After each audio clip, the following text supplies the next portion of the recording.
on, drivers or future drivers? This is Kevin Barrett, Cypress Truck Line YouTube guy, coming to you live from the, see if I can get it in there, Loves here in Van, Texas. Headed out to Waco in the morning. Had a trainee tell me that I should put out some videos on how to secure certain loads that we have here at Cypress and Sunbelt, just so they can reference it when they're on their own. Say, you know, hey, I got this load, what would be a good way to tie it down? So I'm gonna spend a few minutes here and I'm gonna go over my load here that I got of drywall going out to Waco. Now, I did not secure this load. The current trainee I have is a experienced driver, came to us from Melton. So I kind of gave him kind of free range on how to secure it, just so I could observe how he ties loads down. Did a pretty good job. There's only one part of the load that I didn't like, and I'll explain that when I get to it. So here we go. I'm going to show you how to secure a load of drywall. As you see, I'm in the truck stop, so it's kind of hard to see. But what we got here is we got, see if I can get a whole shot of it. We got a load of 8-foot drywall. It's an 8-foot section, so we got 1, 2, 3, we got 4 sections of 8-foot drywall, and it's flat on top, so it's made for a nice even load. So let's start at the front of the load here, because that's how I usually start tying my loads down, is I'll start at the front. When we get the load, of course, it's not all strapped and bungeed like it's supposed to be. Want to make sure the front of your load is wrapped, and you're going to take the corner of the tarp, which is, see if I can find somewhere right in that area there is about where the corner ends. So about 6 foot in, what you do is you take the corner and you wrap it around on the outside, so you let this part of the tarp tuck in under that. So you're wrapping it around the front.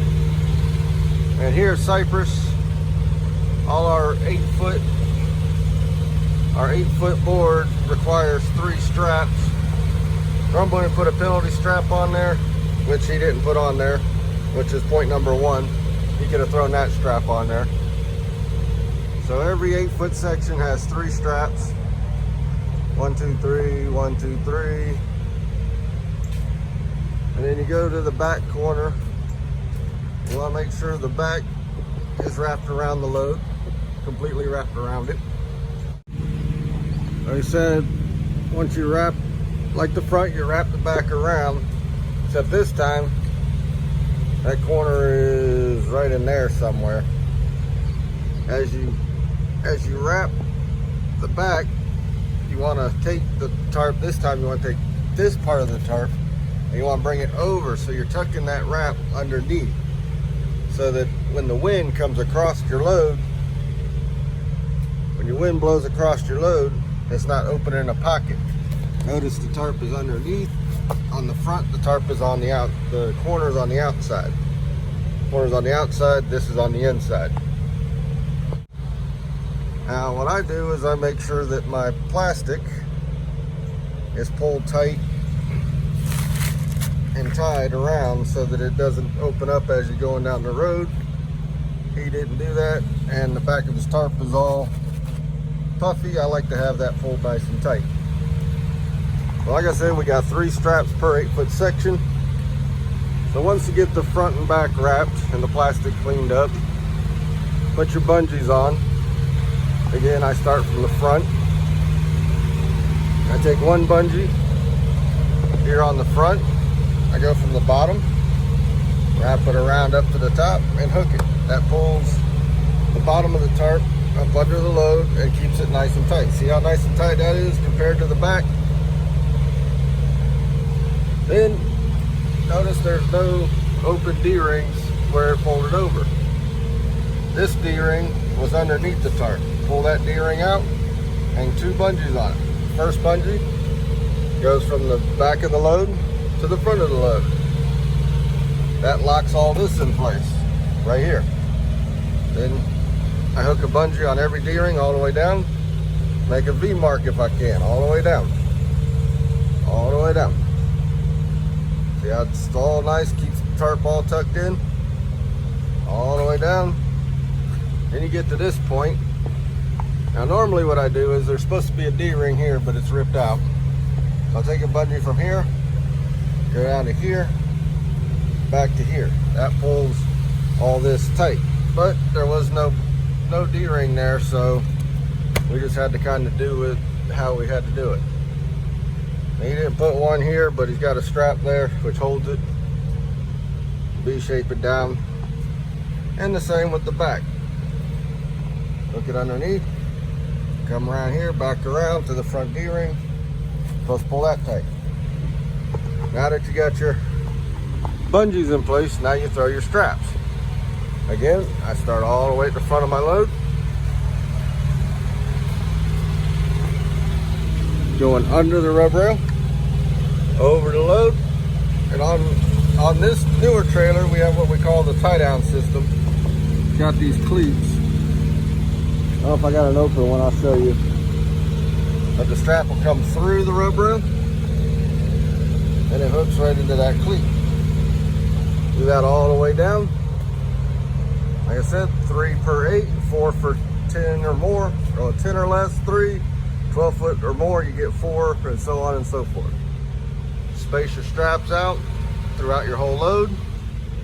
Make sure you have your corner protectors on, which we do. I like the longer corner protectors. They seem to do a better job protecting the load.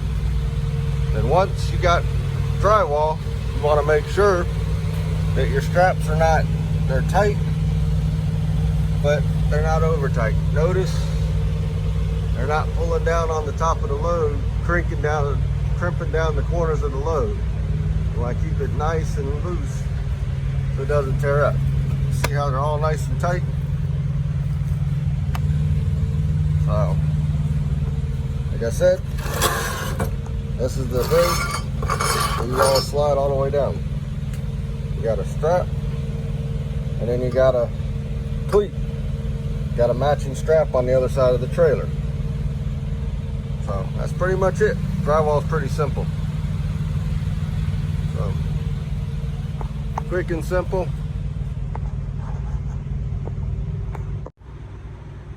So there you have it. That's how you tie down a drywall load. I said, again, we like to have 12-foot board. We like to have